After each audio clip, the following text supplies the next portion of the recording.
नमस्कार। एजे स्टडी के इस यूट्यूब चैनल में आपका स्वागत है।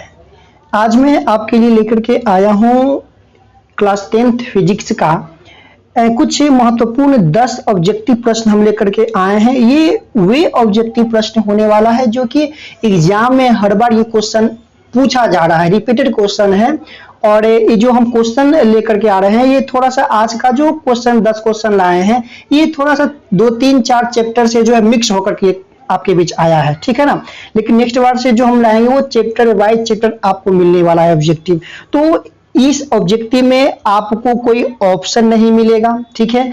आपको जवाब देना है और इसके साथ साथ कुछ हम आपको वर्क भी देंगे, होमवर्क भी देंगे, उसको आपको क्लियर करना है, कंप्लीट करना है, ठीक है। जैसा कि जो भी वीडियो हम आप लोग के लिए अपलोड कर रहे हैं वे पूर्णतः एग्जाम से संबंधित है, इंपोर्टेंट है, अतः इसे देखें, नोट बनाए एक अलग से। संस्कृत का वीडियो आप लोग के बीच पर डे अपलोड ही हो रहा है, ठीक है ना। साइंस का बच्चा अभी कुछ ही दिनों में साइंस का वीडियो आप लोग का अपलोड होना चालू हो जाएगा, ठीक है। तो अगर अभी तक आप लोग मेरे यूट्यूब चैनल से नहीं जुड़े तो सब्सक्राइब कर लीजिए एजे स्टडी को, और टेलीपीडीएफ पर टेलीग्राम पर जुड़िए एजे स्टडी लाइव से, ठीक है। तो मैं अजय कुमार आप लोग के भी स्वागत करता हूं और आप लोग के बीच पहले प्रश्न लेकर के आए। जितने भी प्रश्न हैं वो पूर्णतः सारे के सारे प्रश्न एनसीईआरटी पर आधारित है। 10 महत्वपूर्ण वस्तुनिष्ठ प्रश्न लेकर के आए। किसके लिए? तो केवल आपके लिए लेकर के आए। तो चलिए शुरू कर लेते हैं। पहला प्रश्न आप लोग के बीच आ रहा है, ये कह रहा है कि किसी माध्यम में अपवर्तनांक, ये थोड़ा सा ये अपवर्तन को जो है आप अपवर्तनांक कर लीजिए। तो किसी माध्यम में अपवर्तनांक का मान होता है।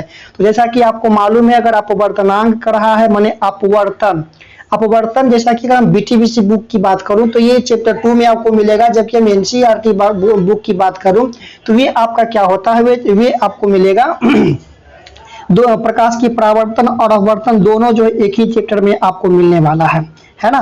तो जैसे कि देखिए, अगर हम अपवर्तनांक की अगर हम बात करें, अपवर्तनांक की बात करूं तो अपवर्तन आप हमें ये कमेंट करके बताइए कि अपवर्तन कौन से वस्तु में संभव है, पारदर्शी वस्तु में कि अपारदर्शी वस्तु में, ठीक है। ये आप लोग कमेंट कीजिए, जल्दी सा कमेंट कर दीजिए।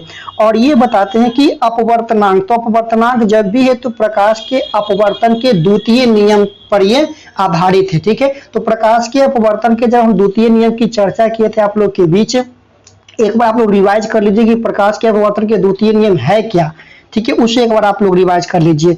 तो इसमें हम आपको एक बताए थे, फार्मूला बताए थे, जिसमें क्या होता है साइन आई, ठीक है, और बटा क्या होता है साइन आर होता है ना। साइन आई बटा क्या होता है साइन आर होता है, ठीक है। तो यही है प्रकाश किसी माध्यम में अपवर्तनांक का मान पता करने के लिए हम साइन आई और साइन आर का अनुपात निकाल लेते हैं। क्लियर है, कोई दिक्कत? चलिए नेक्स्ट प्रश्न आप लोग के बीच आ रहा है कि दाढ़ी बनाने में कौन सा दर्पण का हम प्रयोग कर लेते हैं। वीवीआई क्वेश्चन है ये। क्वेश्चन आपको जो है 2 नंबर का भी एग्जाम में लिखित प्रश्न में पूछ देता है, ऑब्जेक्टिव में तो पूछता ही है। तो इसकी जवाब, इसकी सही आंसर के लिए टेलीग्राम पर जो पीडीएफ फिजिक्स का होगा आप उसे देखिए। ऐसे हम कई प्रकार के वीडियो हम यूट्यूब पर ऐसा डाल चुके हैं, तो वहां से भी आप इसे देख सकते हैं, ठीक है। तो ये आपको बताना है कि दाढ़ी बनाने में कौन से हम दर्पण का उपयोग करें, माने हजामती दर्पण के रूप में किसका प्रयोग किया जाता है। तो आपका जवाब क्या आ जाएगा? आप लोग का जवाब सही आ रहा है अवतल दर्पण। अवतल दर्पण है ना। कौन सा दर्पण? अवतल दर्पण। चलिए एक कमेंट कीजिएगा कि अवतल दर्पण में जब हम हजामती के रूप में इसका उपयोग कर लेते हैं तो दर्पण और वस्तु की स्थिति कहां पर होनी चाहिए, ये आपको कमेंट करना है, ठीक है। ये आपको कमेंट करना है। मतलब अवतल दर्पण में हम वस्तु को कहां पर रखेंगे तो उसका प्रतिबिंब जो है कैसा बनेगा, वस्तु से बड़ा, आभासी और सीधा बनेगा, ठीक है। ये आपको कमेंट करना, कमेंट जरूर कीजिए आप, ठीक है। चलिए नेक्स्ट क्वेश्चन आपके लिए आ गया है कि स्पेक्ट्रम में किस रंग का किरण झुकाव जो है अधिक होता है, किस रंगों का जो है किरण का जो है झुकाव अधिक होता है। तो यदि हम बात करूं स्पेक्ट्रम की बात करूं तो स्पेक्ट्रम के लिए क्या हमें प्रिज्म चाहिए, है ना।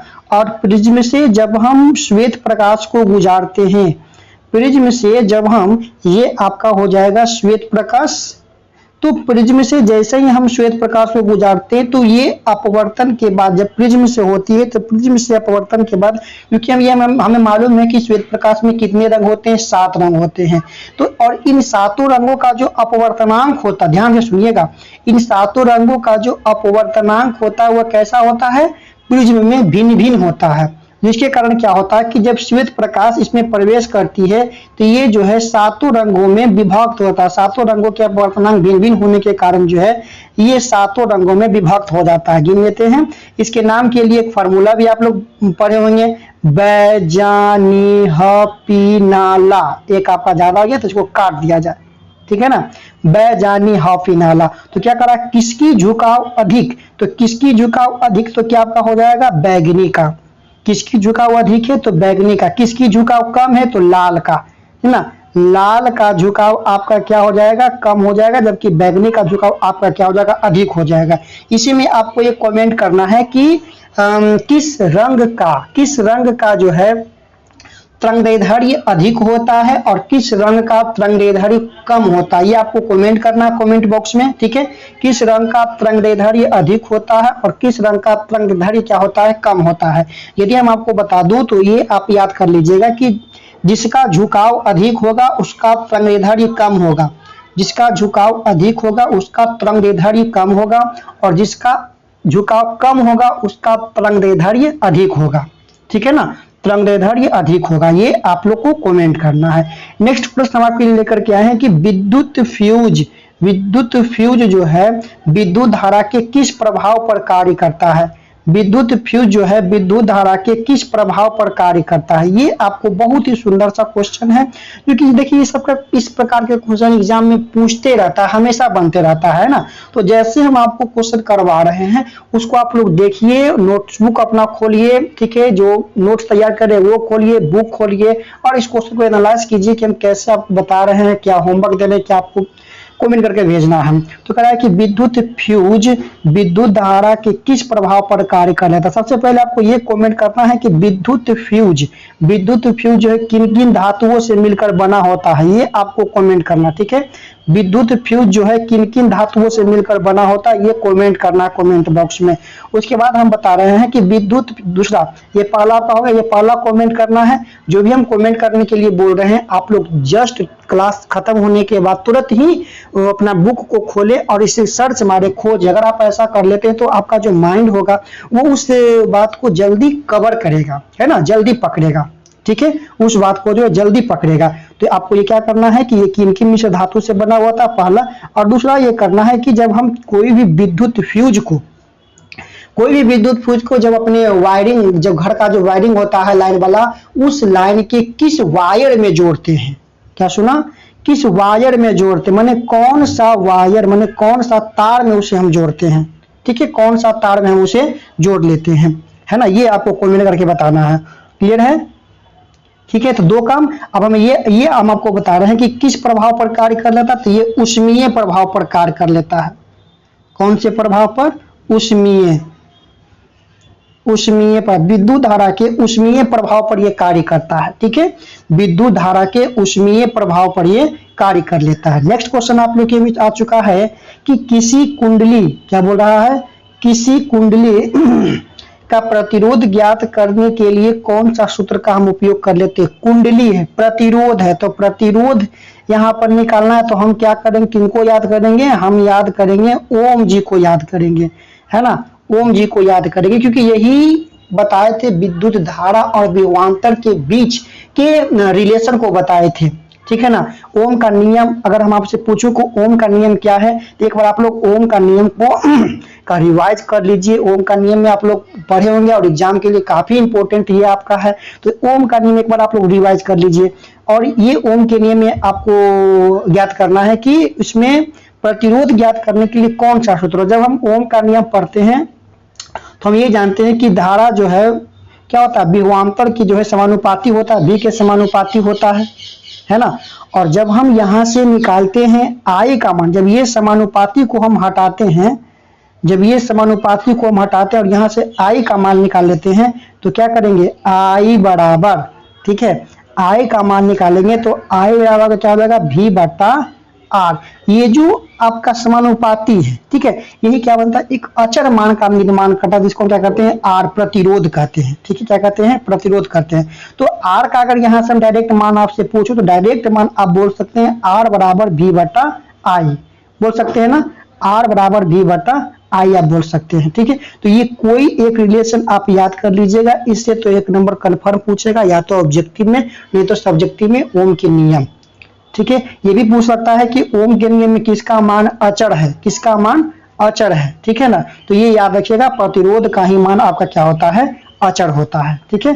नेक्स्ट प्रश्न, चलिए नेक्स्ट प्रश्न आप लोग के बीच दिख रहा होगा कि डायनेमो से किस प्रकार की धारा प्राप्त होती है। तो क्लास खत्म होने के बाद तुरंत ही आप डायनेमो के बारे में थोड़ा सा जानकारी प्राप्त कर लीजिएगा कि डायनेमो से किस प्रकार की धारा प्राप्त होती है। तो देखिए हम यहाँ पर केवल आप लोगों से हम क्या बोल रहे हैं, डायनेमो।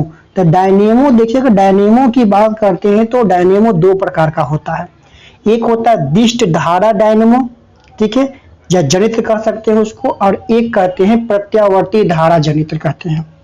दिष्ट धारा और प्रत्यावर्ती धारा क्या कहते हैं, दिष्ट धारा और प्रत्यावर्ती धारा कहते हैं, ठीक है। तो लेकिन यहाँ पर केवल डायनेमो बोला है, तो केवल डायनेमो से किस प्रकार की धारा प्राप्त कर लेती हैं, तो यहाँ पर हम बोलेंगे दोनों प्रकार की, मतलब दिष्ट धारा और प्रत्यावर्ती धारा दोनों प्रकार के हम यहाँ से धारा को हम प्राप्त कर लेंगे, क्लियर है। नेक्स्ट प्रश्न आप लोग के बीच 7 नंबर क्वेश्चन कहता है कि ओम के नियम में किसका मान अचर है। तभी जस्ट हम आपको बताए थे कि ओम का नियम में किसका मान अचर है। आप लोग क्या कीजिए, इसका आंसर कमेंट बॉक्स में कमेंट करके बताइए, ठीक है। नेक्स्ट प्रश्न आपके लिए आ चुका है। नेक्स्ट प्रश्न कहता है कि विद्युत शक्ति का एसआई मात्रक क्या है। बहुत अच्छा, ये देखिए इस टाइप के क्वेश्चन में आपको क्या करना है हम आपको बताते हैं। अभी तो हम एक बताऊंगा, ठीक है, और आपको तुरंत बुक को पलटना है, ठीक है, बुक को पलटना है, और जितना भी फिजिक्स में एसआई मात्रक आपको मिल रहा है, 10th वाला 9th वाला हो सके तो 9th वाला ही कर लीजिएगा, लेकिन 10th में केवल 10th ही वाला आपको पूछेगा। तो फिजिक्स में जितना भी एसआई अभी के अभी ये काम आपको करना है, फिजिक्स में जितना भी एसआई मात्रक आपके बीच मिल रहा है वे सबको बना करके करीब 5 से 6 से 7 आपका होगा। जैसे विद्युत धारा का हो गया, विभवांतर का हो जाएगा, विभव का हो जाएगा, लेंस की क्षमता का आपका हो जाएगा, ठीक है ना, प्रतिरोध का आपका हो जाएगा, प्रतिरोधकता का आपका हो जाएगा, ठीक है, विद्युत शक्ति का आपका हो रहा है, यही सब आपका जो है पूछ सकता है, ठीक है। तो इतना सारा का सारा क्या करना है, आपको खोज करके करना है, हमको बताएंगे नहीं, आपको खोज करके करना है। अभी हम केवल बता रहे हैं कि विद्युत शक्ति का जो एसआई मात्रक होता है वह क्या होता है, वाट होता है। क्या होता है, वाट होता है। तो जो वर्क दे रहे हैं वो वर्क आप कर लीजिएगा, ठीक से, हमें भरोसा है आप पर। नेक्स्ट प्रश्न आपके लिए आ चुका है कि स्पष्ट दृष्टि की न्यूनतम दूरी। क्वेश्चन पर गौर कीजिएगा, न्यूनतम दूरी, क्वेश्चन के साथ साथ ऑप्शन पर भी आपको गौर करना है। क्वेश्चन को पूरा पढ़ना है और क्वेश्चन के साथ साथ ऑप्शन पर भी आपको क्या करना है, गौर करना है। तो स्पष्ट दृष्टि की न्यूनतम दूरी की अगर हम बात करें तो ये तो आप लोग जानते ही होंगे कितना आपका हो जाएगा, 25 सेंटीमीटर, 25 सेंटीमीटर, ठीक है। और ये आप पता कीजिए कि हम 25 सेंटीमीटर से कम रखी वस्तु को स्पष्ट क्यों नहीं देख पाते हैं। ऐसे हम सारे प्रश्न का आपको जल्द ही जानकारी आपको मिलने वाला है, लेकिन बहुत सारे वीडियो हम बना चुके हैं यूट्यूब पर। ये 3 पार्ट का तो अथाह वीडियो हम बना चुके हैं, आप वहां पर जाकर के इसको देख सकते हैं, कंप्लीट कर सकते हैं, क्लियर है। और ये भी कमेंट आप कीजिए कि स्पष्ट दृष्टि का अधिकतम बिंदु कितना होता है, ठीक है, अधिकतम बिंदु कितना होता है। चलिए लास्ट प्रश्न आपके लिए आ चुका है। अंतिम प्रश्न कहता है कि कौन सा पदार्थ लेंस बनाने के लिए प्रयुक्त नहीं होता। ये बिहार बोर्ड का फेमस क्वेश्चन है। कौन से पदार्थ जो लेंस बनाने के लिए प्रयुक्त नहीं होता है, तो ऑप्शन देखिएगा, ऑप्शन देख करके मारिएगा। ऐसे बार बार ऑप्शन में एक ही चीज देता है आपका, क्या चीज बोल ही रहे होंगे आप लोग, मिट्टी, है ना, ये बार बार ऑप्शन में ही डाल देता है, ठीक है। तो ये 10 प्रश्न है। 10 प्रश्न तो केवल कहने मात्र का, लेकिन इससे कई प्रश्न हम आपको दिए हैं, होमवर्क के लिए दिए हैं, इसके बनाने के लिए दिए और कमेंट करने के लिए दिए हैं। तो वीडियो आपको कैसा लगा, जो भी हम आपको वर्क दे रहे हैं वो वर्क को पूरा कंप्लीट कीजिए और वीडियो को आप लोग अपने दोस्तों के बीच शेयर कीजिए, ठीक है। तो मिलते हैं ऐसे किसी अगले वीडियो में, तब तक दीजिए हमें इजाजत, नमस्कार।